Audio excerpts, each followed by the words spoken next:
Mambo ya Nyakati 4:10. Huyo Yabeshi, tuanzie 9.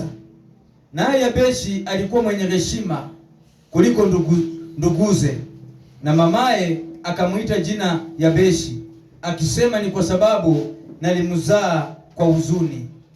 Huyo Yabeshi akamlingana Mungu wa Israeli akisema, lau kwamba ungenibariki kweli kweli na kuzidishia hozi yangu, na mkono wako ungekuwa pamoja nami, nawe ungenilinda na uovu, ili usiwe kwa huzuni yangu. Naye Mungu akamjalia hayo aliyoyaomba. Bwana Yesu asifiwe sana. Amen.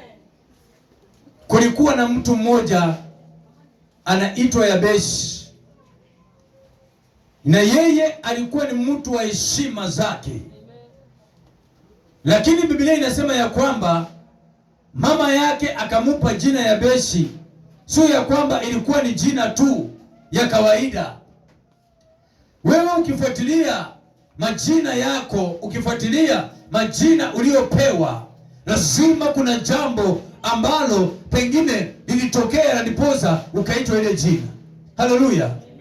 Jina haliji bure kufuatana na mahali ambapo tumezaliwa. Utaitwa kufuatana na kitendo ama na hali kilichokuwa kimetokea. Bwana Yesu asifiwe. So Yabeshi akaitwa Yabeshi kwa sababu mama yake alimzaa kwenye uchungu, na maisha yake yakawa ni yenye uchungu. Akaapili kesi yake kwa Mungu, akasema, licha nilizaliwa kwenye uchungu, lakini nitaendea kwa Mungu anirekebishie hali hii. Akaanza kudai Mungu mambo haya hapa, ya kwamba Bwana kama angemsikia, angemuondelea ile uchungu na angepanua mipaka zake. Haleluya. Ninajua ya kwamba kuna jambo ambalo haliko sawa katika maisha yako. Kuna mahali ambapo umefinyiliwa, lakini leo ambia Bwana, venye Yabeshi alisema ya kwamba, Bwana panua mipaka zangu, Bwana nilinde na uovu, nilinde na hali hii. Mungu si mwanadamu, Mungu sio mjomba ya mtu, Mungu sio baba ya mtu. Bwana atakusikia, haijalishi unapitia mangapi ambayo ni magumu mazito, lakini ukimlilia Bwana na umwendee Mungu, yeye atakupigania na atakutetea na atakufungua. Haijalishi umekuja na huzuni ulio vipi katika maisha yako, lakini utakapomwelekezea Mungu machozi yako, mambo yako, hali zako, Bwana hatakuacha. Haleluya. Unajua unaweza kuwa sawa ukiwa ndani ya watu hivi, lakini ukipaki peke yako, une yako kwa nani? Mwanadamu atakufariji leo, kisha ataenda kutangaza. Haleluya. Mwanadamu atakupembeleza leo, ukitoka hivi anapigia rafiki yake simu, anasema amekuwa hapa na ameniambia hivi. Kumbe maisha imefanya nini? Imemlemea. Wacha nikwambie, wasilisha kesi yako kwa nani? Wasilisha mambo yako kwa nani? Bwana, Biblia inasema katika Yeremia, kabla haujawekwa tumbo wa mama yako, mimi nalikujua. Na akasema katika Isaya, anajua mwisho wa jambo hata kabla ya mwanzo. Mungu alikuwa anajua leo utakuwa hapa. Mungu anajua from here utakuwa wapi. God kuna plans na maisha yako, kwa sababu anasema ya kwamba jaribu lililowapata halikuwa la kumaliza. Bwana atatengeneza njia ya hilo jaribu kufanya nini? Kutoka. Usione mahali penye umefika leo umefika mwisho. Bwana Biblia inasema katika Timotheo ya kwamba nini kitakacho kutenga, ama katika nyumba kuna vitu mingi, kuna vyombo vingi, kuna vyombo za udongo, kuna vyombo za chuma, kuna vyombo za mbao. Vitu hivi kutofautisha dhamana zake ni wakati wa moto. Haleluya! Jaribu litakapokuja, utaendelea kusimama katika neno la Mungu. Utakapofutwa hiyo kazi yenye unategemea, utasimama neno la Mungu. Utakapopoteza ile ndoa, saa zingine shetani akuje apige dhoruba, aone ya kwamba hakukaliki, hakusemezeki, utasimama bado na neno la Mungu. Bwana anakujua vyema zaidi, anakujua vizuri zaidi. Piga hatua na usikubali hata kama leo umeanguka, hata kama leo umepatana katika majaribu fulani na uko chini. Amuka, tembea. Biblia inasema mwenye haki huanguka mara 7 na anaamka anafanya nini? Najua uko hapa, pengine kazi iliisha, uko katika ile hali ya kuhangaika. Mtumainie Mungu. Haleluya! Uko kazini lakini hakukaliki. Supervisor amekuwa ni mnyama, bosi amekuwa ni mnyama, vita zinatoka huku na huku. Bwana atakutetea, na kama Mungu ataamua utaondoka mahali pale, atakutengenezea mambo mazuri kuliko penye ulikuwa. Haleluya! Bwana Yesu asifiwe. Kuna mtu ananipata vizuri? Mtegemee naye. Najua leo uko chini sana, kimapato uko chini, kiroho uko chini, yaani hauna lolote, yaani chenye wewe uko tu nacho ni hiyo sura yako tu. Yaani uko tu hapa umechangamuka tu kwa sababu uko mbele ya watu, lakini yaani hata venye unafika hivi kwa nyumba unaangalia kila kitu, unaona hakiko upande wako. Bwana atatengeneza. Bwana atafanya nini? Bwana atatengeneza. Jitieni moyo na ufanye bidii. Jitieni moyo na ujue ya kwamba leo niko hapa, kesho sitakuwa hapa. Na katika ulimi wako jitabiria maneno mazuri. Wilise, wewe ukiamua siku moja tu, venye watu wanakuchukuanga tu, pengine mtu anakuonanga tu wewe ni falafala, yaani mtu anakuona tu haufai unapofanya kazi, yaani wanaona tu yaani wewe sio mtu hata mwenye uko na future. Usiargue na mtu na maneno, argue na mtu na vitendo. Venye mchungaji amefundisha hapa, argue na mtu na vitendo. Najua uko chini, najua roho yako imeshuka, lakini Mungu anakuelewa sana. Nimekuja tu nikwambie ya kwamba sio kukosa kwako, sio ya kwamba haufanyi bidii. Kuna wengine wamefanya bidii sana, kuna wengine wamefanya kazi sana, kuna wengine wamejitahidi sana, lakini mambo hayajipi. Haleluya! Unajua unaweza kuamka kutafuta kazi, utafute miaka 2, miaka 3, kama haupati. Amen. Unajua napenda sana ushuhuda wa Pastor Agnes.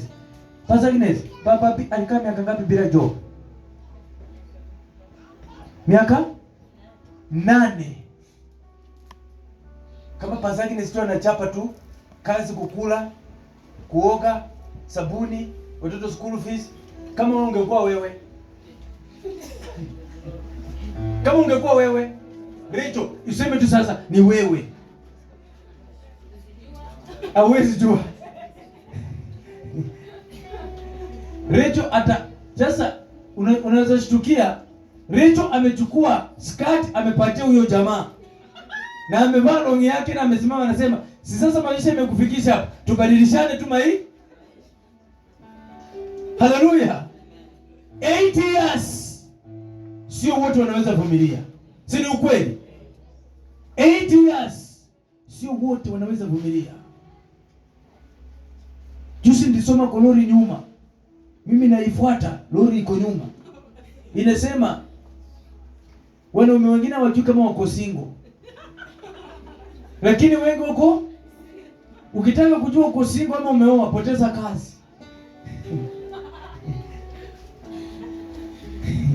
Evangelist, unaweza kuwa kwa nyumba huyu kumbe wewe uko single.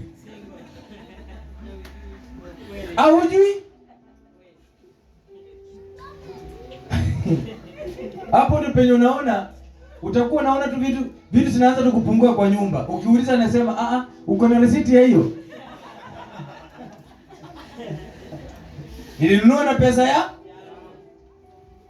Na hata siku yenye ndio kununua hii kitu hata niliambia mama yangu. Anajua. Hapo ndio penye ukiwa wewe mzee uka hapa na unaona mama ananunua kitu, anaweka tu receipt. Ananunua kitu anaweka tu receipt. Tafuta hiyo receipt, ondoa. Hiyo receipt mtaenda nayo kwa chifu.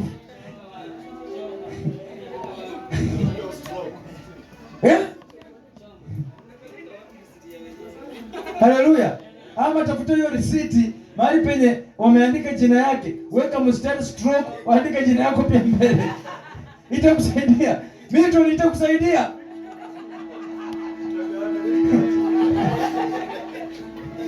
Unaona tu amenunua sufuria set, ameandika hapa Doreen.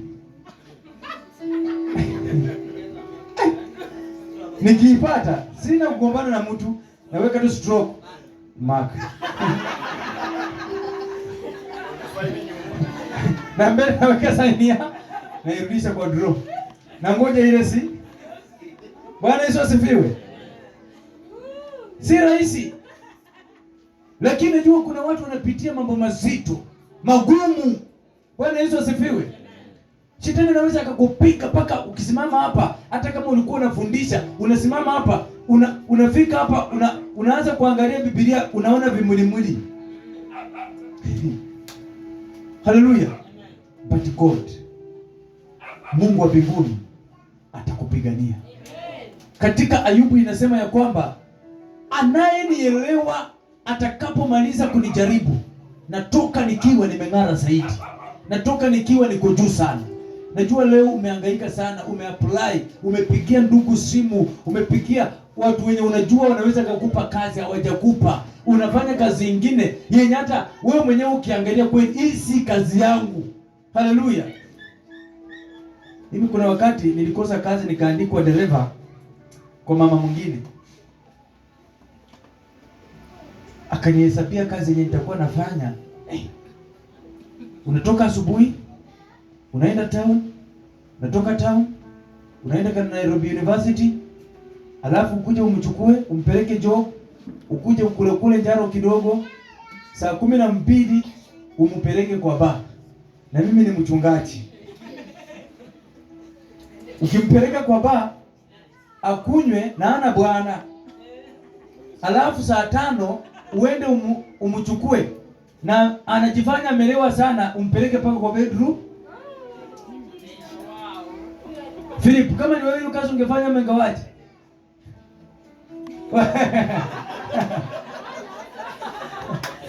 Oscar, hiyo ungefanya mengawaje? Ungefanya.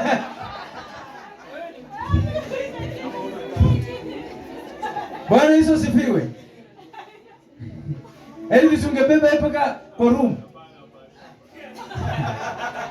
Haleluya. Kuna kazi zingine unaweza fanya mpaka wewe mwenyewe unajichukia. Haleluya. Unaweza kuwa unatafuta unga lakini unajichukia. Umeshaenda mahali yani unachukiwa tu na wafanyikazi wenzako, unachukiwa. Lakini Mungu atakutengenezea njia. Mungu atakupa njia, atatengeneza njia ya wewe kuondoka. Atakupa njia. Najua kuna watu hapa kitambo apate mshahara. Kitambo apate nini? Yaani hajapewa lakini ako na madeni ya mwezi mwingine. Mimi kuna wakati nilikuwa nimekatalia mahali kufanya kazi. Nilifutwa na nikawekwa hapo picha nisijaribu kuonekana kwa hiyo building.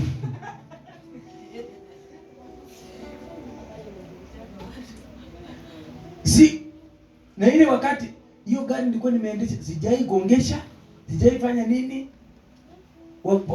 Kwenda hapo siku nyingine asubuhi wakaniambia, wamesema huyu si ni wewe. Usipatikane. Niliondoka nikae na nikasema kuanzia leo sitakuwa navutwa, nitakuwa nawacha. So nikiona tu kuna visirani mingi unataka kuniletea swala kunifuta, mimi nitawacha mapema, iwe sasa wewe ndio umeaibika. Praise the living God. Nataka nikutie moyo asubuhi hii ama mchana wa leo. Najua roho yako imeinama kwenye ile maisha, imeinama kwenye ile ndoa, imeinama. Bwana aliyekuumba anakujua vizuri tena sana, na atakuja kupanguza yale machozi, atakuja kushika mkono, atakuja kuinua tena. Unaonekana kuwa bure, Bwana atakutengeneza na Mungu atakupigania na Bwana atakuinua tena. Usizimie, usiingie kwenye dhambi kwa sababu maisha yamekusukuma mpaka umefika mwisho. Simama, kuwa kama wakina Danieli walisema ya kwamba liwe liwalo, hatutamwabudu ile sanamu. Haleluya! Na Mungu atakutia moyo na Mungu atakubariki. Haleluya! Simama kwa miguu zako tu tuombe. Shaliwo shingaiwe, shaliwo shingaiwe.